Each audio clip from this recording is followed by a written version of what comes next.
Shemai folks. So, hopefully by now you should have a really good grasp on the first position of the minor pentatonic scale. Now it's time to expand our knowledge of the fretboard and look at how we can play the same scale but in a different position. This time we're going to look at a position that uses a root note on the A string.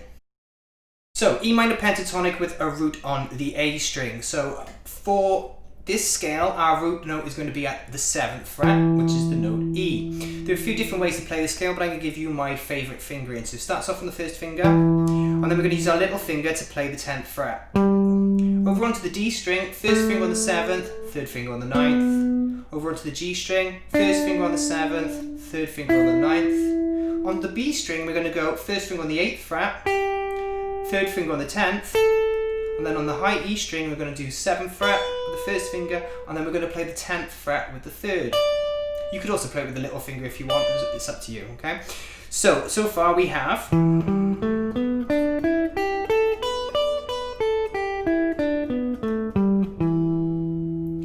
you may have only noticed that I've only used 5 strings so far. We still have some notes that we can play on the low E string. Little tip to remember, whatever you do on the high E string, you can do on the bottom string. Okay, so a good way to practice this is to start from the lowest root note. In this pattern, of course, that's the first finger on the 7th fret. We're going to play all the way up to the top of the scale as far as we can, and come back down to the root note, and then we're going to go below the root note and back up. It sounds more complicated than it actually is, but here's what it sounds like.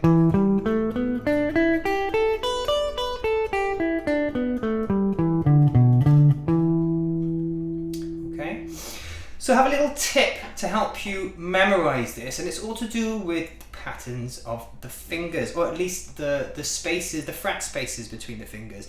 If we go back to our E minor pentatonic with a root note on the E string, we know that we started on the first finger, we went 1, 4, which was a 3 fret gap, and then we had on the next string over 1, 3, which was a 2 fret gap.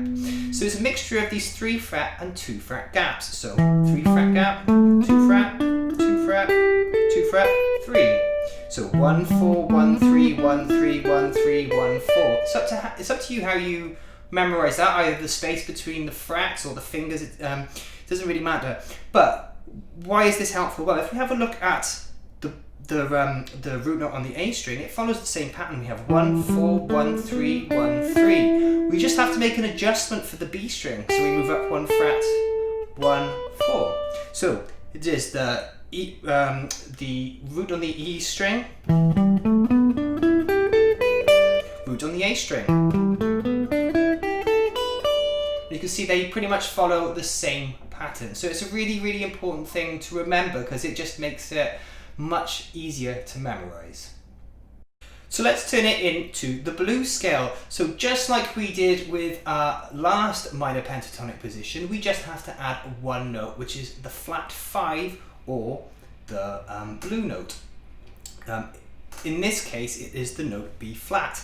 So what we're going to do is as normal, and then on the D string, we're going to go 7, 8, 9. The G string stays the same, and then on the B string we're going to go 8, 10, 11, and then 7, 10 on the high string. So we have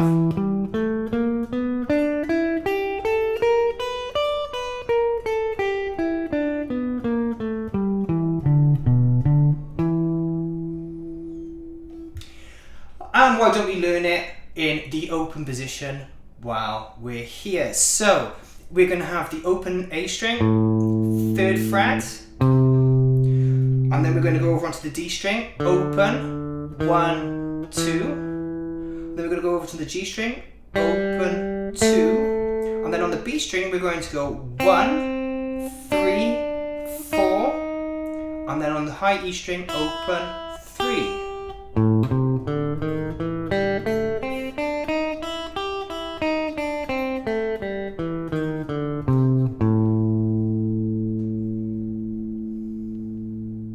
There we are, the A root version of the minor pentatonic scale.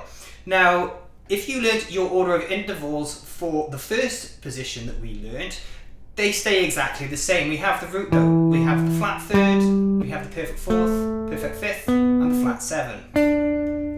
The other thing to remember is, just like the previous shape, this is also a movable pattern. So wherever you put your first finger, that's going to give you the key of the scale. So if I was to put my first finger here on the 3rd fret, which gives me the note C, and play the same pattern, I have a C minor pentatonic.